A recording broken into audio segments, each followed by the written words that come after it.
Primeiro, obrigado pela oportunidade. Eu falo caipira porque eu sou do interior de São Paulo. Eu queria muito falar igual a vocês, mas eu não falo. Agradecer, enfim, a Paula, a todo mundo que está fazendo isso, porque eu comecei justamente de ter assistido um TED. Então, eu sei que isso é, com perdão, foda. Assim. Acho muito massa. E aí eu achei que era legal começar com uma foto de criança, porque eu sempre gosto de ver os outros.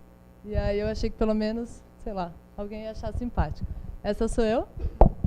Sou um desastre com isso. E eu queria falar que, assim, eu não fui planejada, né? Minha irmã nasceu, a Carla, depois veio a Flora. No aniversário de 1 ano da Flora, minha mãe estava comigo no hospital.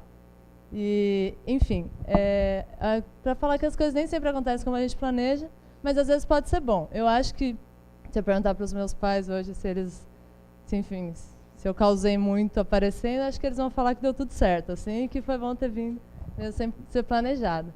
E muitas coisas na vida, elas acontecem dessa forma, né? A gente não planeja tudo, porque você pode até planejar, ter um gol, mas as referências, as coisas que acontecem, o TED que você assiste, enfim, alguém que você conhece, tudo vai mudando. E assim foi que eu fui parar em São Paulo, né? Eu era de Registro, que é interior do Vale, interior de São Paulo, no Vale do Ribeira, terra da banana e do chá em São Paulo, cidade de 60 mil habitantes.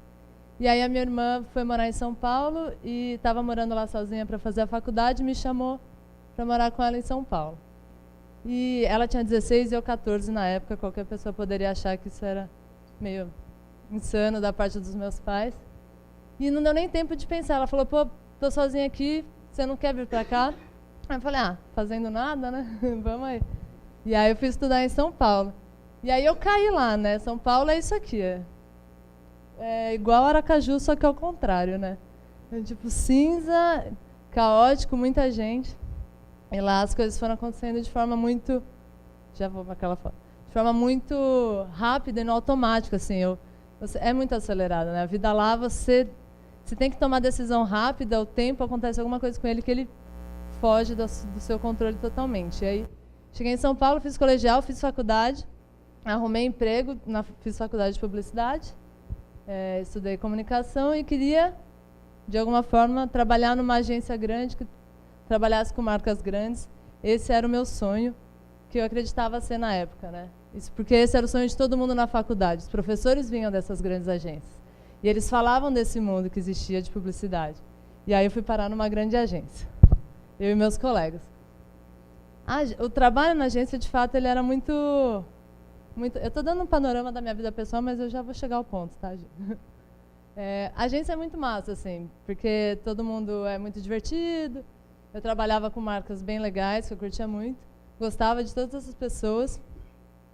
Mas eu caí lá. E eu caí na área de planejamento da agência. E, assim, é uma coisa que é o oposto do que eu sou, sabe? Por isso que eu também não fui planejada, eu nunca planejo nada e tudo acontece. De repente, eu estava planejando para marcas.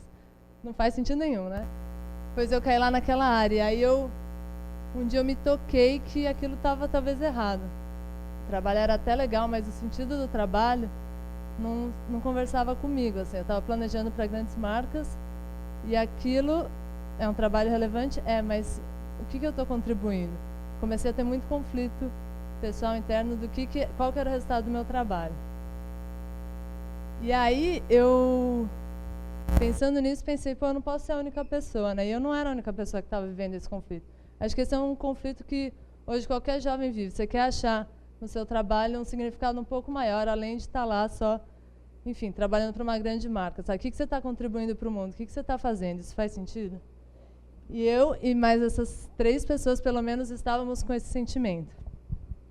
E a gente estava naquele momento de só reclamar do trabalho e não tomar nenhuma atitude a respeito. Daí, a gente, em discussões, isso é muito importante, assim, criar esses espaços de discussão e reflexão para poder ter alguns insights. Surgiu a ideia do Imagina.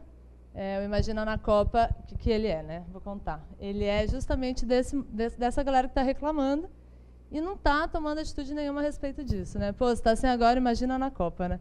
De repente, a Copa do Mundo, que é um negócio que vai acontecer, um momento histórico do país. A gente não tem controle sobre isso. Tipo, ele está aí, sabe? Você pode pegar e ficar reclamando ou você pode tomar uma atitude. A gente acredita que se você vai imaginar coisa boa, né? O que a gente pode fazer até a Copa para que a gente aproveite esse momento para tirar o melhor dele, extrair tudo dele, né? Já que está todo mundo engajado em torno desse tema, o que dá para aproveitar? E assim surgiu o projeto. O que a gente está fazendo agora? A gente lançou em janeiro. A gente começou numa campanha de financiamento coletivo, né? Para também não ter nem desculpa de que não tem dinheiro, porque você vai lá, você conta uma ideia, se as pessoas compram a sua ideia, elas ajudam. A gente teve 300 apoiadores, gente como a gente, que deram um total de R$25 mil e a gente conseguiu começar o projeto. Aí isso foi em setembro do ano passado, faz um ano. E aí em janeiro a gente lançou o site. A gente começou a viajar ao Brasil atrás de histórias de pessoas que já estão fazendo coisas legais. Por quê? Porque é o que já falaram aqui hoje. Assim, a gente precisa trazer referência, porque você quer fazer alguma coisa, você não sabe nem por onde começar. Então a gente começou a ver algumas pessoas fazendo e falamos, vamos atrás dessas pessoas e vamos contar essas histórias. Já tem muita gente fazendo coisa boa, a gente só precisa espalhar para todo mundo. Foi assim que desde janeiro a gente começou a viajar, a princípio por todas as cidades sede, e achar esses empreendedores sociais jovens que já estão com a mão na massa. Tem muito a ver com o vídeo anterior, isso que eu achei legal, que assim, ninguém pode falar que não dá para fazer. A gente busca histórias que são fáceis, rápidas, fáceis de implementar, que funcionam aqui em Aracaju, funcionam em São Paulo, funcionam em Manaus. A gente conta uma história por semana, lança toda quinta-feira um vídeo novo, um curta documentário de algum projeto que está rolando, para inspirar que outras pessoas comecem a fazer. Assim, não tem desculpa, sabe? É simples como isso. Assim. Então, aqui nem estão todas as histórias, foi um print que eu dei, mas vou dar um exemplo. Deixa eu ver o tempo. Tá. Vou dar um exemplo de história que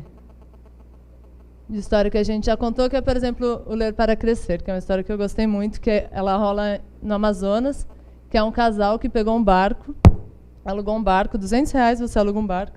Aí eles vão parando nas comunidades ribeirinhas e levando teatro para as crianças e livros, e faz troca de roda de conversa e levam entretenimento para essa galera. Super simples, no final de semana eles fazem isso e levam um grupo de voluntários. Histórias desse tipo, assim, sempre feitas por jovens que possam replicar. O Augusto da Bibliocicleta, por exemplo, ele fez um projeto que é uma bicicleta, que com tubo de PVC, ele abre assim e ela vira uma biblioteca itinerante. Aí ele para nas praças públicas e traz as crianças para lerem com ele. Então a gente conta esses tipos de história. Aí, por que eu estou falando disso, né? Eu falei muito sobre a questão do planejamento, assim, que o Imagina na Copa, ele é muito mão na massa. A gente acredita que assim, vamos fazer agora, né? A Copa está no futuro, vamos tentar fazer hoje o que você não precisa adiar. Você pode, tudo bem, você pode planejar, você tem um objetivo, mas assim, traga as ações para o seu dia, porque no final das contas, tanta coisa vai acontecer até lá, que talvez aquilo que você tenha planejado você já quer outra coisa. Então, como que você traz para o seu dia a dia essas coisas? Um exemplo meu, que é uma das coisas que eu tenho aprendido com o projeto, que agora a minha rotina é totalmente outra, né? Eu moro em São Paulo, mas agora eu estou viajando muito, estou conhecendo muita gente, eu estou conseguindo ter espaço e tempo de pensar e refletir, que foi uma coisa que eu não tive desde que eu mudei para São Paulo, que tudo aconteceu muito assim, né? Muito rápido. Essa foto eu tirei ontem aqui, quando eu cheguei, e assim, vocês são muito abençoados de morar nessa terra, assim, é uma terra muito linda. E eu tenho esse plano, quero morar em algum lugar quente, que tenha um acesso fácil à natureza assim, grande, né? Que eu acho que isso é muito forte, muito bom para você se reconectar. E ter uma vida mais tranquila, menos corrida, né? Eu tenho esse objetivo. Só que, sendo realista, eu não consigo sair de São Paulo hoje. Mas hoje, eu consigo sair daqui a um ano, 2 anos. Até a Copa eu não vou sair, porque agora eu estou comprometida. Mas como que eu posso trazer esses elementos para mim no meu dia a dia hoje? Isso é uma das coisas que o Imagina tem me ensinado. Então, o que o simbólico da praia representa para mim? Essa vida mais tranquila, essa vida mais conectada com o que eu gosto de fazer, com a minha essência. Então, hoje, uma das coisas que eu tenho feito, assim, fotos pessoais. Eu ando de bike em São Paulo, isso é um jeito de eu conseguir trazer esse elemento humano para o meu dia a dia. Eu comecei a fazer coisas que eu nem lembrava que eu gostava, mas que eu gostava quando eu era criança, só que aí você entra nesse loop e você não lembra. Por exemplo, pintar, tocar um instrumento musical. Comecei a aprender violão faz um mês. Estou fazendo crochê. Esse crochê eu fiz vindo para cá no avião, porque eu tenho medo do avião, e aí o crochê ele me ajuda. E aqui essa semana passada eu estava em Natal, E aí eu tenho esse escritório itinerante, eu fico muito mais à luz do dia. Isso é uma coisa que é muito bom, assim, é uma coisa que consegui fazer do projeto, ele encaixar na minha rotina, de um jeito que eu consigo aproveitar mais o meu dia, assim, né? Eu estou falando disso porque quando a Paula chamou, ela falou, é sobre Carpe Diem. E o projeto, ele tem mostrado muito isso, assim, não é só sobre o seu trabalho, o significado do trabalho, mas quando você tem esse trabalho que ajuda mais pessoas, isso volta para você diretamente, assim, isso é atitude, é quase que uma atitude egoísta, você ter um trabalho que é não pensando individualmente, mas coletivamente, porque isso é muito gratificante, isso, a generosidade das pessoas volta muito rápido e torna tudo muito mais fácil, assim. Então isso tem sido uma experiência muito massa. Aqui é uma foto, porque daí a gente, o que aconteceu, né? Pensamos no projeto, vamos nas 12 cidades sede. E aí foi esse planejamento que a gente fez, só que a gente se surpreendeu. A gente conseguiu parceiros que viabilizaram o projeto, que a gente tem passagem de graça, por exemplo, isso é uma coisa que mudou tudo. E a gente conseguiu cumprir algumas metas antes. E aí agora a ideia é que a gente conseguir para todos os estados e não só a cidade sede até a Copa, né? Então a gente está nessa correria. E essa foto foi do dia que eu sentei e falei, acho que vai dar tempo. Foi muito massa, porque eu acho que assim, você tem que ter lá o objetivo, segue, corre atrás dele, mas vai trazendo para o seu dia a dia elementos que vão fazer com que você chegue mais perto dele, assim.